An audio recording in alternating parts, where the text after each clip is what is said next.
அதிகாரி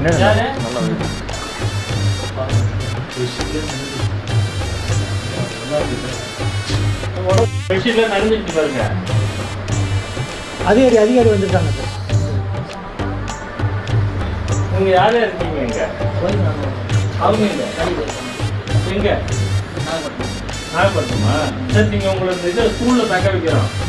முக்கியமான பொருளாக இருந்தால் எடுத்துட்டு பையில் எடுத்துட்டு வாங்க. ரெடி ஆகுங்க சார். நீங்கள் கொஞ்சம் உடனே ரெடி ஆகுங்க. ஸ்கூலில் உங்களுக்கு தங்க வைக்கிறோம். எல்லாம் தூங்கிட்டீங்களா? நாகப்பட்டினம் மாவட்டத்தில் இன்றைக்கி அதிகப்படியான மழை பெஞ்சதில் நாகப்பட்டினம் நாகூர் பகுதியில் உள்ள இந்த கோமதி காலனியில் 15 குடும்பங்கள் இருக்கிற இந்த ஏரியாவில் தண்ணி அவங்க வீட்டு உள்ளாரே 2 அடி உயரத்துக்கு பூந்துருக்குது. அதனால் அவங்கள உடனே ஷிஃப்ட் பண்ணி நேஷ்னல் ஸ்கூலில் நம்ம தங்க வச்சு அவங்களுக்கு உணவு உடை எல்லாம் கொடுத்து பராமரிக்கிறோம். அடுத்த கட்ட நடவடிக்கை அவங்களுக்கு நிரந்தர சோர்ஸ் என்னவோ அதை முடிவு பண்ணி மாவட்ட நிர்வாகம் நடவடிக்கை எடுக்கும். இதுதான் நான் இது வரைக்கும் நம்மளுக்கு இதுதான் ஃபஸ்ட்டு இது. உடனே அதை நகராட்சியில் சொல்லியிருக்கிறோம். இப்போ அதை அடுத்தது உடனே நடவடிக்கை எடுப்போம்.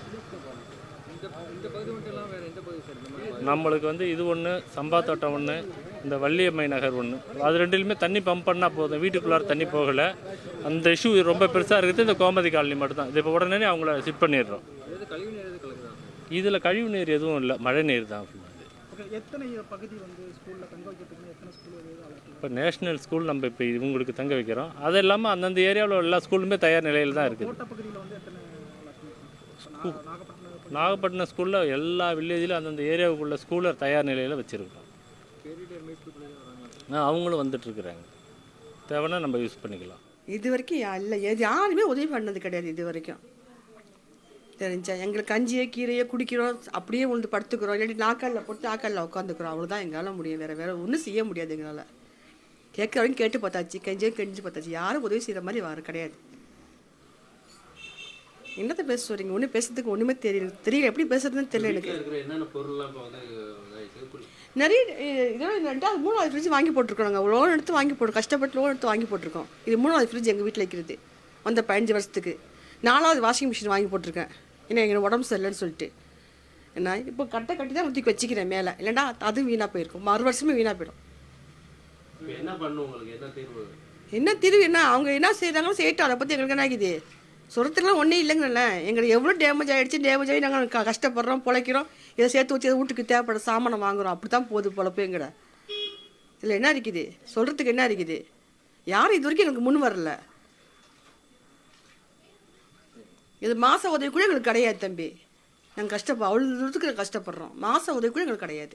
என் பேர் அப்துல் காதர். ரொம்ப மழை காலத்தில் ரொம்ப கஷ்டமாக இருக்குது. பிள்ளைக்குட்டியை வச்சுட்டு கஷ்டப்படுறேன். இருக்கிற இடம் வீடு வாசல் இல்லாமல் வாடகை வீட்டில் தான் இருக்கிறோம். ஏதோ மழை காலையிலேருந்து அடித்து மழையில் உள்ளே தண்ணிலாம் பூந்து கால் முட்டி வரைக்கும் தண்ணி இருக்குது. ராத்திரியோட படுக்கோட இடம் கிடையாது. ராத்திரியும் இதே தான். இப்போயும் காலையில் தண்ணி இறச்சி அள்ளி ஊற்றிக்கிட்டே இருக்கிறோம். சாப்பாடு செய்யோட இடம் இல்லை. படுக்கோட ராத்திரி இடம் எங்கே படுக்குறதுன்னு தெரியாமல் பிள்ளைக்குட்டி வச்சுட்டு என்ன கஷ்டப்படுறோம். நாங்கள் எங்கே போவோம்? அரசாங்கம் தான் நல்லா ஒரு முடிவு சொல்லணும். எங்களுக்கு ரொம்ப கஷ்டத்தில் இருக்கோம். நாங்கள் சோத்துணியோட வழி இல்லாமல் இருக்கிறோம். நாங்கள் வாடகை வீட்டில் தான் இருக்கோம். வீடு வாசல் இல்லாமல் ரொம்ப கஷ்டத்தில் இருக்கிறோம். நாங்கள் படுக்க இடம் இல்லாமல் அந்த உள்ள தண்ணி அப்படியே கொப்பளிச்சு அப்படியே இதாகுது தண்ணியெலாம். உள்ளே பாருங்கள் இடம், அந்த இடத்த பாருங்கள் எப்படி இருக்குன்னு பாருங்கள். நீங்கள் காலையிலேருந்து இதே தான் அள்ளி இறச்சி ஊற்றிக்கிட்டு இருக்கோம். வேறு வழி இல்லை. அரசாங்கம் தான் ஏதாவது நல்லா முடிவு சொல்லணும். எங்களுக்கு சமைக்க முடியல. பிள்ளைங்க வச்சுட்டு கஷ்டப்படுறோம். நாங்கள் இன்னும் சமைக்க இல்லை. மத்தியானத்துலேருந்து ஏதோ ஒரு டீ காப்பி வாங்கிட்டு வச்சு குடிச்சிக்கிட்டு இதாங்க ஓட்டிக்கிட்டு உட்காந்துருக்கோம். இன்ன வரைக்கும் சமைக்கல. இந்த காலை வச்சு கொசுக்கடி தாங்க முடியல. இப்போ என்ன பண்ணுறது, எங்கே போகிறது தெரியாமல் நாங்கள் இருக்கிறோம். நாங்கள் அதிகாரிலாம் பார்க்குறாங்களா? நடவடிக்கை எடுக்கிறாங்களா? அதிகாரிகள் தான் இன்னும் இப்போ பார்த்துட்டு போயிருக்காங்க. இன்னும் என்ன சொல்லின்னு தெரியல. இப்போ நேஷனல் ஸ்கூலுக்கு வரணும்னு சொல்லியிருக்காங்க. இதுக்கு முன்னாடி என்ன சொல்ல போகிறாங்க, என்ன உதவி பண்ண போகிறாங்கன்னு தெரியல. நீங்கள் தான் அரசாங்கம் நல்லா உதவி பண்ணணும். நீங்கள் தான் நல்லபடியாக நீங்கள் இதை சொல்லணும். பஸ்ஸை ஒட்டி இல்லாமல் பிள்ளைக்குட்டியே கஷ்டப்படுறோம். வேலை வெட்டி இல்லாமல் மழை நீர் இருந்தால் எங்கே வேலை வெட்டி எங்களுக்கு இருக்குது, எப்படி வாடகை கொடுக்குறது, என்ன பண்ணுறதுன்னு தெரியாமல் நாங்கள் இருக்கிறோம். ஐயா நீங்கள் தான் நல்லா உதவி பண்ணணும். ஐயா காலிலேருந்து மழை அதிகமாக பேஞ்சிக்கிட்டு இருக்குது. அதிகமாக பெய்யுது மழை. பேஞ்சு வீட்டுக்குள்ளே தண்ணி வீட்டில் அப்படியே போகுது, பொங்குது தண்ணி வீட்டுக்குள்ளேயே. காலையிலேருந்து அள்ளி தான் ஊற்றிக்கிட்டு இருக்கோம். காலையிலேருந்து சமைக்கவும் இல்லை. காப்பியை கடையில் வாங்கிட்டு காப்பி குடிச்சிக்கிட்டு தண்ணி அள்ளி ஊற்றிக்கிட்டு இருக்கோம். பசங்க பிள்ளைகளை சின்ன பிள்ளை தங்குறது படுக்கையும் தானே இது இடம் இல்லை. தண்ணியில் தான் நின்று வீட்டுக்குள்ளே நாங்கள் பேசுகிறோம். நீங்கள் கோரிக்கையை நீங்கள் எங்களுக்கு உதவி செய்யணும். என்ன பண்ணணும் உங்களுக்கு? எங்களுக்கு உதவி வீடு, சொந்த வீடு கிடையாது, வாடகை வீடு தான் நாங்கள் இருக்கிறது. வாடகை வீடு தான். உதவி காசு பணமும் எங்களுக்கு அதுங்க இது கிடையாது. அன்றைக்கே வேலைக்கு போனால் தான், வேலை இல்லைன்னா கிடையாது, எந்த உதவியும் இல்லை. நானே ஒரு கையும் காலும் எனக்கு வழங்காதானா இருந்துக்கிட்டு. அதுக்கு வந்து அரசாங்கம் நடவடிக்கை எடுக்கணும். அரசாங்கம் எனக்கு நடவடிக்கை எடுக்கணும்.